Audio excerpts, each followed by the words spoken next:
Hi guys, எல்லாம் எப்படி இருக்கீங்க? கண்டிப்பாக நீங்கள்லாம் ரொம்பவே சேஃபாக இருப்பீங்கன்னு சொல்லி நான் நம்புகிறேன். இந்த வீடியோவில் நம்ம மோஸ்ட் டேஞ்சரஸ் வால்கனிக் எரப்ஷன், அதாவது எரிமலை வெடிப்பை பற்றி தான் பார்க்க போகிறோம். நம்ம லிஸ்ட்டில் டாப் 5ல் இருக்கிறது வந்து காரகட்டோவா. இது வந்து இந்தோனேஷியா ஐலாண்டில் இருக்குது. கிட்டத்தட்ட 1883 ஆகஸ்ட் 27 இது வெடித்து ஒரு பெரிய சுனாமியை ஏற்படுத்தியிருக்கு. அந்த சுனாமியில் 36,000 பேர் வந்து அந்த ஐலாண்டில் இறந்து போயிருக்காங்க அப்படின்னு சொல்லியிருக்காங்க. நம்ம லிஸ்ட்டில் டாப் 4ல் இருக்கிறது வந்து மவுண்ட் செயின்ட் ஹெலன்ஸ். இது வந்து வாஷிங்டன் யுஎஸ்ஏல இருக்கு. இது வந்து சாவுக்குரிய விஷவாயுகள் இருக்கு அப்படின்னு சொல்லியிருக்காங்க. கிட்டத்தட்ட 9677 அடி உயரம் கொண்ட இந்த வால்கேனோ 1980 நடந்த எரிமலை வெடிப்புக்கு அப்புறம் இப்போ 8363 அடி உயரம் மட்டும்தான் இருக்கு அப்படின்னு சொல்லியிருக்காங்க.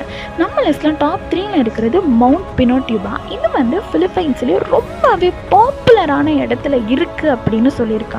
1991 இந்த வால்கனோ வெடிச்சதுனால அந்த ஏரியாவில் 0.5 டிகிரி செல்சியஸ் மட்டும்தான் இப்போ குளோபல் டெம்பரேச்சர் அப்படின்னு நமக்கு சொல்லியிருக்காங்க.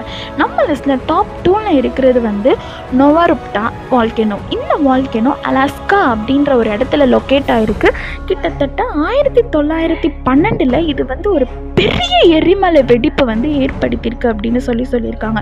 அந்த வால்கனோ வெடிப்பு தான் 20th சென்ச்சுரியிலே ரொம்ப பெரிய ஒரு வால்கனிக் எரப்ஷன் அப்படின்னு சொல்லியிருக்காங்க. நம்ம லிஸ்ட்ல டாப் 1ல இருக்கிறது வந்து மவுண்ட் ரெய்னியர். இது வந்து ரொம்பவே ஒரு டேஞ்சரஸான வால்கனிக் எரப்ஷன் அப்படின்னு சொல்லியிருக்காங்க.